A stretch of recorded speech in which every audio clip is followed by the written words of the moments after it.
In Psalm 13, in the Bible, we find some words we often don't associate with faith. This is David, King David, a man after God's own heart. And he says this: "How long, O Lord, will you forget me forever? How long will you hide your face from me?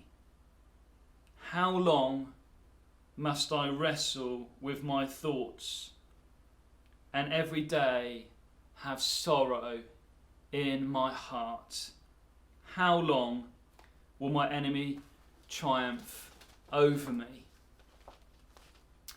So easily we misunderstand faith to be some sort of triumphalism, some sort of positive thinking, whereas actually faith is the most real thing you can ever embrace. Faith finds itself in the mess and in the pain.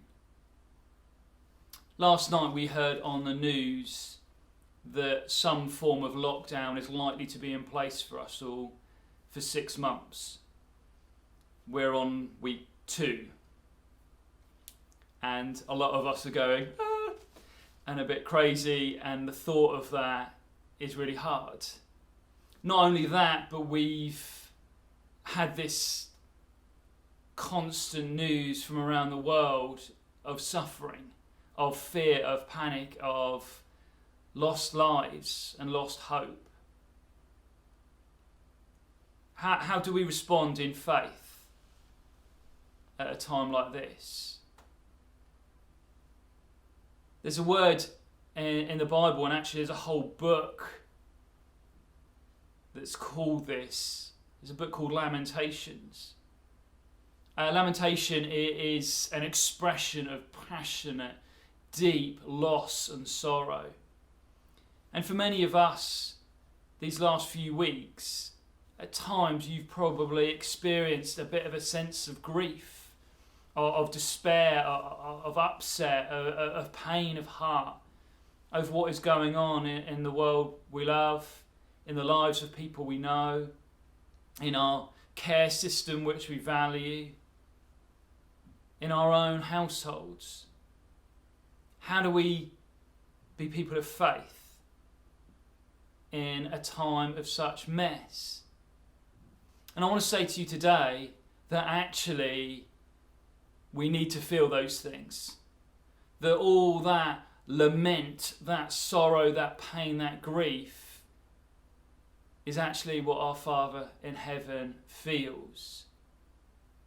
To let that in, to say to you today that it's okay to be upset, it's okay to cry a bit, it's okay to feel a sense of mourning and deep loss, because we have lost so much and we don't know what the future holds. But I'm not talking about some sort of pity party. I'm talking about faith. My favourite writer, a guy called Henri Nouwen, he was a Catholic priest, and he says this: "In our solution-orientated society, it is more important than ever to realise that wanting to alleviate pain without sharing it is like wanting to save a child from a burning house without the risk of being hurt." We have the great example, don't we, of the cross, that God was desperate to change history. He was desperate to reach us. And he got hurt.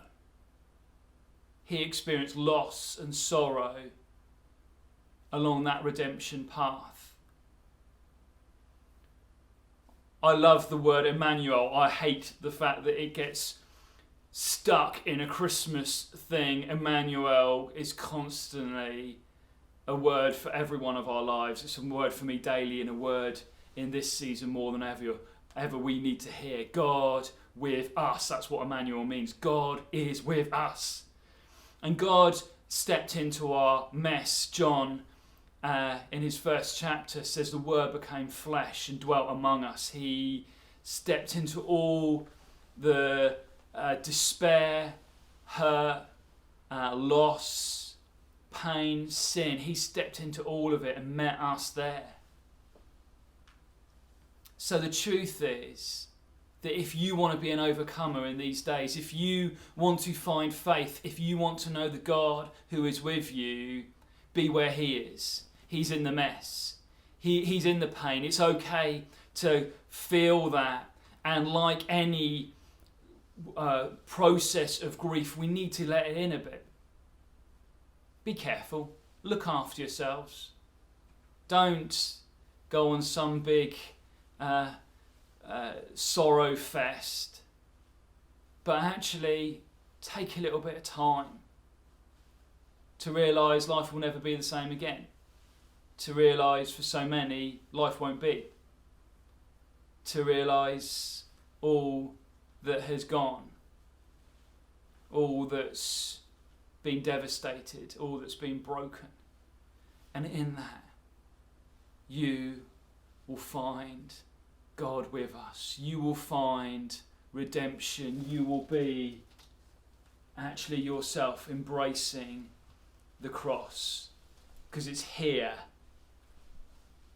It's here where hope and sorrow meet. So God bless you today.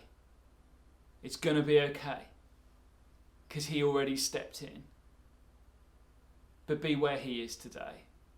And do not fear grief or sorrow. May you know Emmanuel, God with us. God of creation, there at the start, before the beginning of time.